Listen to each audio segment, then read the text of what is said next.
Autre chapitre dont nous voulions vous parler, c'est le tourisme et la vie associative. Alors, on en revient toujours au même problème. Vous savez, le tourisme, c'est un facteur de développement économique, c'est connu aujourd'hui. Il y a des tas de communes, des tas de collectivités qui utilisent le tourisme comme vecteur. Ça a été le cas en Vendée avec le Puy du Fou, avec d'autres projets.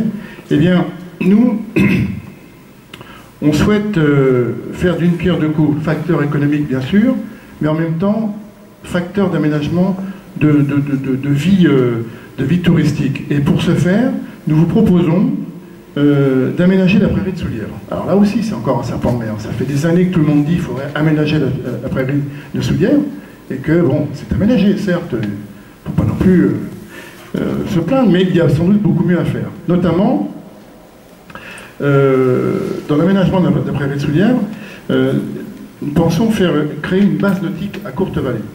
Ça fait très longtemps qu'on en parle, c'est pas très compliqué.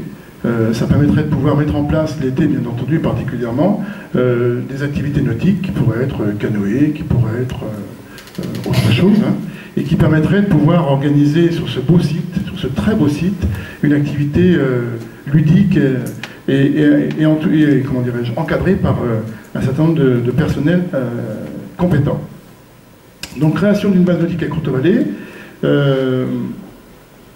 bien entendu réaménagement du gîte rural, mais un vrai réaménagement pour que ce gîte soit vraiment à la fois confortable, organisé, agréable et qu'on puisse le mettre à disposition le plus souvent possible, que ce n'est le cas en ce moment.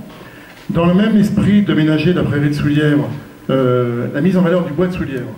Ça paraît anodin, mais vous le savez, le bois de Soulièvre est constitué d'un bon nombre d'arbres qui sont pour beaucoup malades.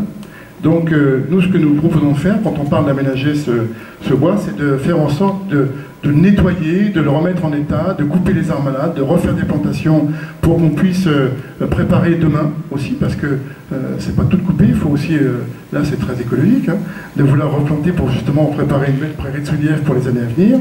Et puis parce que René Gourdon nous faisait la remarque l'autre jour, il n'est pas là, mais il pourrait vous le confirmer, ce bois de Soulièvre, il a une histoire. Et il nous disait l'autre jour, les arbres racontent l'histoire. Et pour qui sait lire cette histoire, c'est passionnant.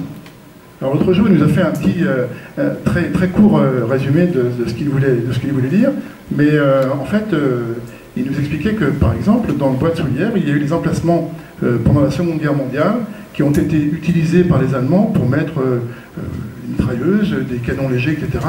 Et que, en fait, ces emplacements-là, les armes sont parties, les armes, mais l'organisation des emplacements est restée, avec des arbres qui sont tordus, qui sont... Enfin, bref, il y a vraiment une histoire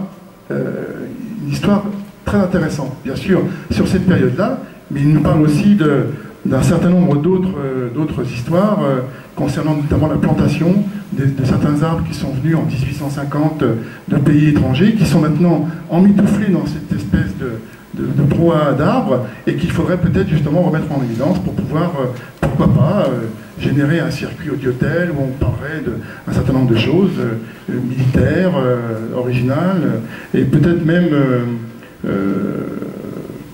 ludiques pour les enfants, pour les scolaires, pour venir les faire venir et leur faire voir un petit peu ce qui s'est passé dans cet endroit. Voilà, je crois que François avait quelque chose à rajouter éventuellement, non? J'ai tout dit? J'ai rien oublié? Vous pouvez rajouter un circuit pédestre et voire un circuit VTT pour justement cheminer à travers ces remarquables la glacière, comment s'appelle, le relais de chasse et puis bien d'autres choses qui sont à voir.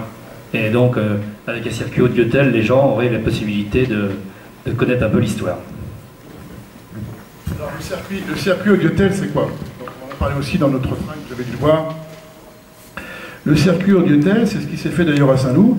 C'est en fait un système de bornes, c'est pas très coûteux d'ailleurs, c'est un système de bornes préenregistré, donc c'est une entreprise qui fait ça très bien, et qui permet de mettre ces bornes sur les sites historiques, sur les sites originaux, soit en ville, soit dans un bois, soit dans les lavoirs, par exemple, sur Soulièvre, on pourrait mettre ça. Et lorsque les gens se promènent, ils viennent à l'office de tourisme, ils récupèrent ces talkie-walkie, et ensuite ils se promènent dans tout le territoire de l'Hervaudet, et quand ils passent devant une borne, le talkie-walkie se déclenche et explique l'endroit où il se trouve. Il y a toute une petite historiette qui se raconte et qui permet aux gens de comprendre que là, il y a un lavoir qui a été créé en 1500, etc., que là, il y a un bois qui a abrité des mitrailleuses allemandes pendant la guerre de 40, que là, il y a une abbatiale magnifique avec, etc. Voilà. Donc, ça, c'est pareil, c'est une façon aussi de permettre aux gens qui viennent sur l'Hervaudet de pouvoir connaître de manière efficace, mais aussi ludique, notre histoire, l'histoire de notre territoire, et de pouvoir ensuite en parler, et pourquoi pas revenir avec d'autres personnes ou faire venir d'autres personnes. D'où le côté économique.